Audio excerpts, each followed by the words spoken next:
In this video, I'm going to show you how to score, break and shape stained glass. And along the way, I'm also going to share with you some tips. And I'm going to show you those right now.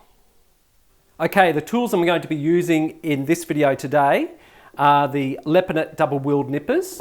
Now, if you have the breeder double-wheeled nippers, you can use those because they're suitable for stained glass. However, in saying that, because most people have got this type of nipper at this point in time, these are the ones I'll use. Lepinette running pliers, Thankyou glass scorer, Grosing pliers, protective gloves. Now, when I use these protective gloves, it's usually when I'm handling the large sheets of stained glass that are in my collection, or when I'm choosing colours and I'm flicking through it. That's the time that I use these. I generally don't use these when I'm scoring and breaking, but if you're starting out, it is advisable to get a pair of these and use them when you're going to be breaking the glass. The more you work with glass, the more you know how to handle it. That doesn't mean that you don't get the odd cut, but the more you use it, the less likely you will receive a cut. Protective eyewear, a definite must. Now, I use both these. These don't work as well when I'm wearing glasses, but these ones do. So I tend to alternate between the two pairs depending on what project I'm doing. A ruler if you're going to be wanting a straight edge. And you can also use a T-square or something like that as well.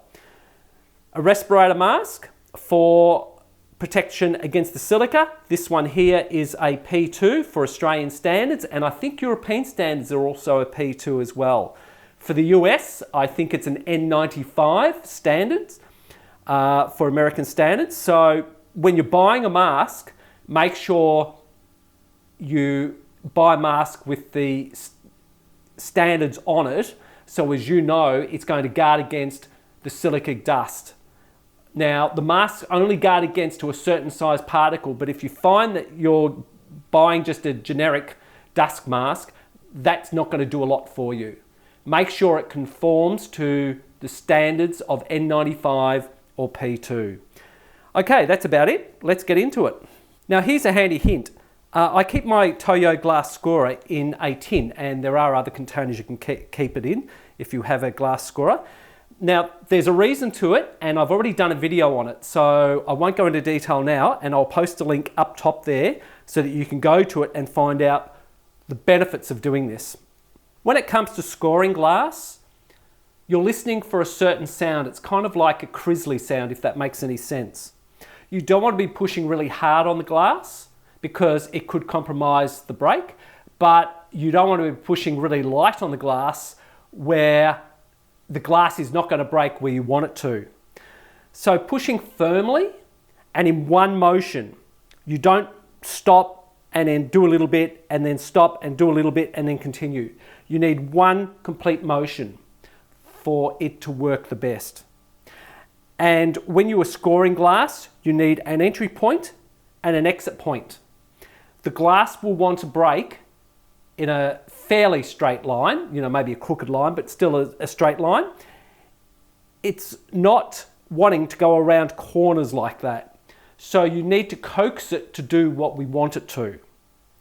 So listening for that crizzly type of sound, which I really love, listening to that type of sound will help you with the right amount of pressure. Now, some types of stained glass will have a louder sound, and some types of stained glass won't have much as a sound. So it's going to depend on the type of glass that you're actually scoring. But generally, that sound will be able to guide you in most cases.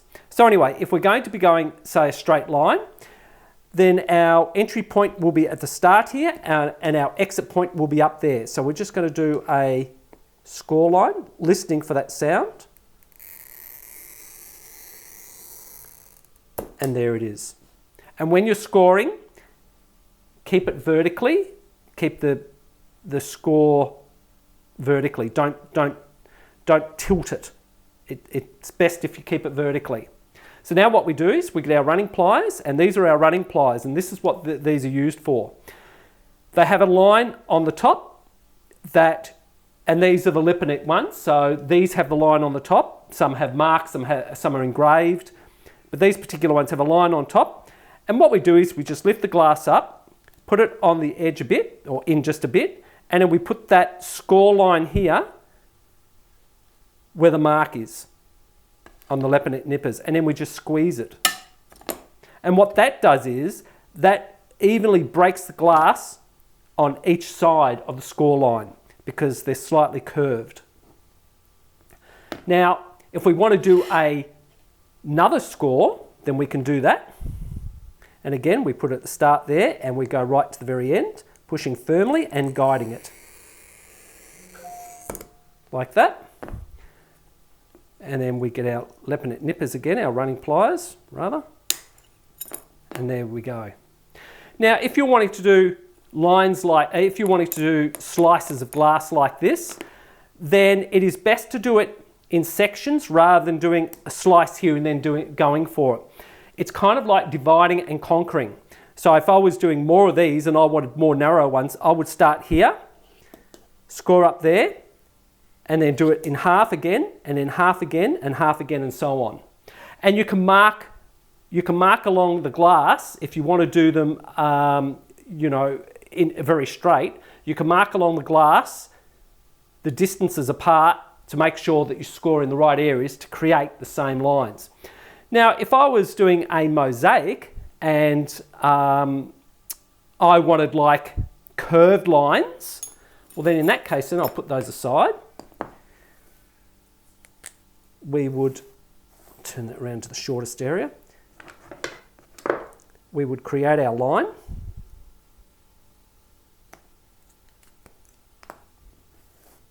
And then we would score.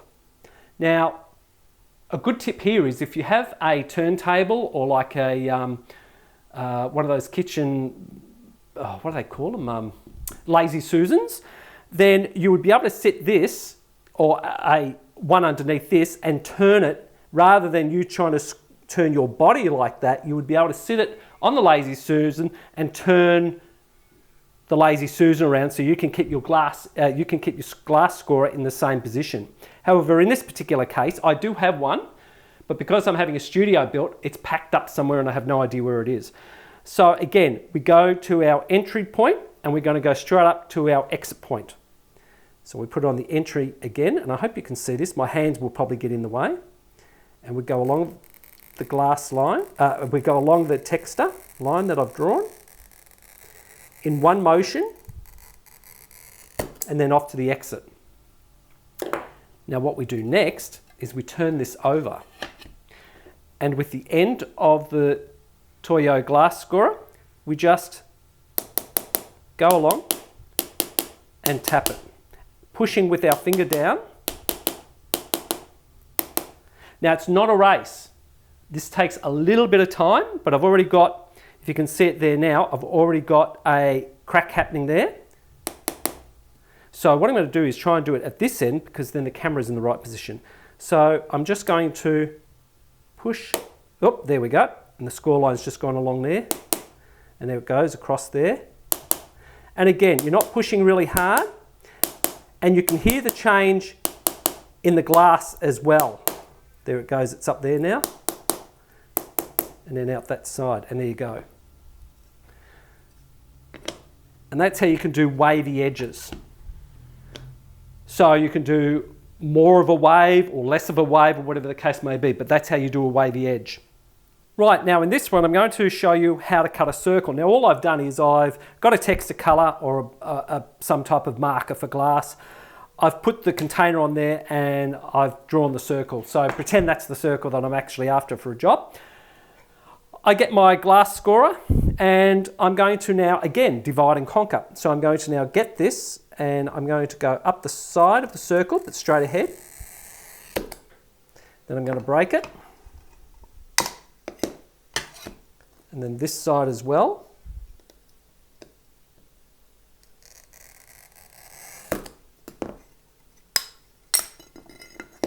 And this side.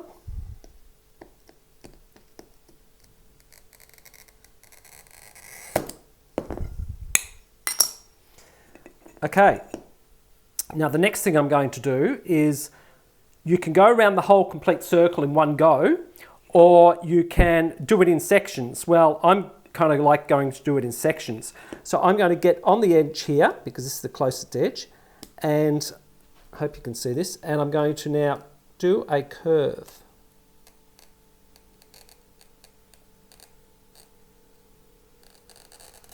With an exit point. We're going to get our grazing pliers, and we're just going to grab it and snap. Then we're going to continue on.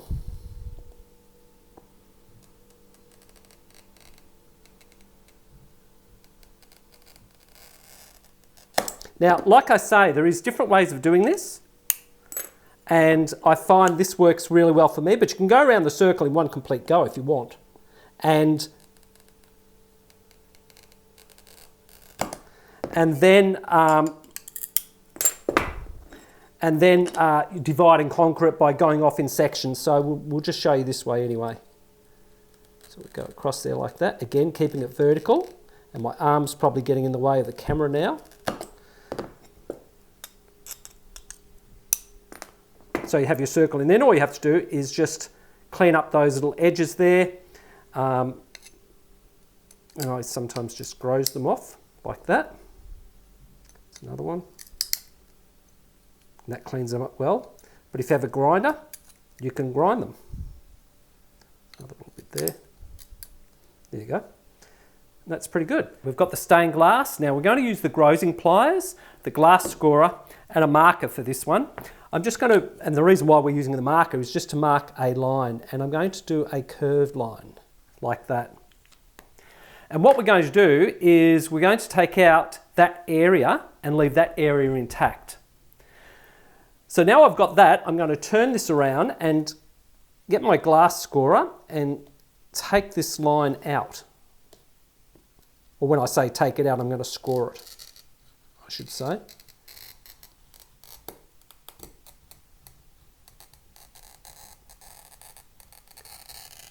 And again, we're keeping our glass scorer vertically. Put it back in the container. Now, we need to take out more lines because this is dividing and conquering.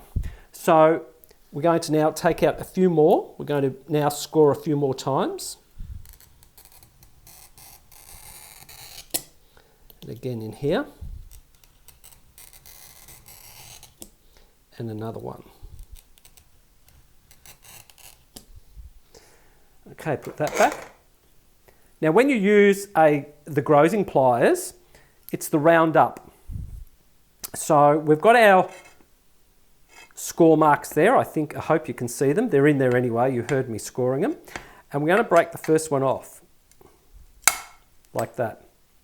Now, you may be able to break the others off by doing the same thing because different stained glass breaks differently. But we're going to give it a go grazing it first rather than just breaking it off. Now, grazing it means we're going to be putting it in there with the round up, and we're going to just push down, and we're gradually going to chip. Oh, there you go, came out with the second lot, so that worked well. So we'll try it again, and it may work, and this whole area may come out. So we'll give it again, go. Again, we're grazing. And you need to do this over a container because it is messy when you graze. But grazing really works well for for small areas. It really works a treat. And it's a matter of just dividing and conquering and grazing. If we graze down to the center of the next score,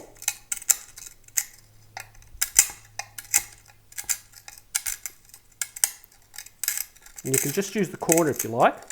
That works too. You just go with whatever works.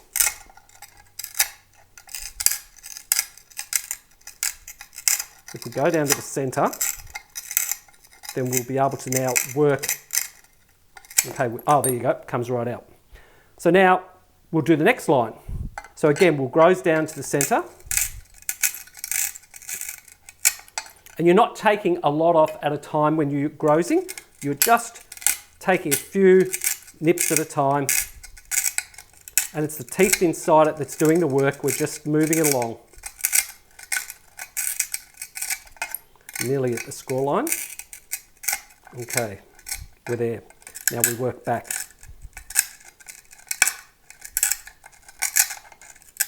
Oh, there you go, it comes out. Then we'll do the other side.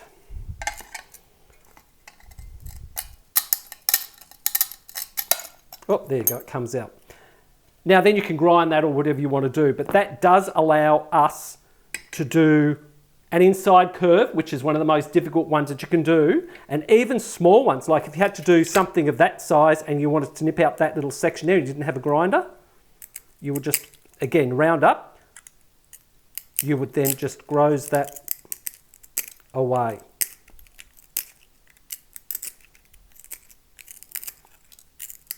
And that would allow you to do an inside curve. So that's a couple of the ways. Okay, I'm cleaning this mess up and then we'll come back and I'll continue on. If you're wanting to create strips of stained glass for things like crazy paving for the background of your mosaic, now you can use the ruler if you wanted to create some. So you can put that on there and then you just score it. Okay, that's one way of doing it. What I tend to do is I just freehand it.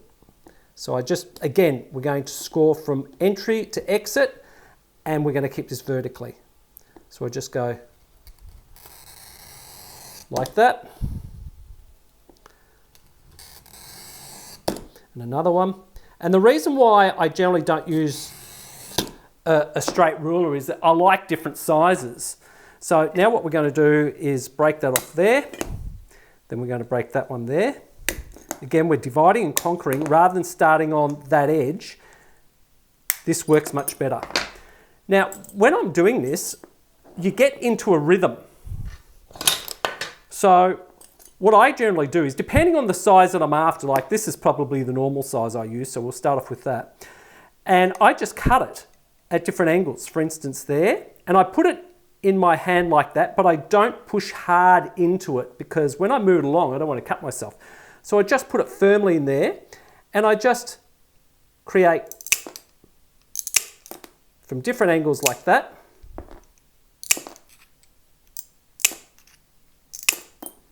And you get into a really fast rhythm once you get going. Keeping it vertically, making different shapes. And that allows you then to work quite fast on your mosaic because you've got all these different shapes ready, and then all you have to do is mark, use them and mark, if you want to cut that area up there or whatever. And it just makes it so much quicker. So that's what I do to create a whole heap of tessera first before I start a mosaic. If I know I'm going to need that amount of colour, because otherwise if you stop, start to cut, then that will slow the process down. Where if you cut what you need or close to what you need or what you think you need, then it does tend to speed up the process. So there you have it, just a few basic tips on cutting tessera, round circles, curves and strips.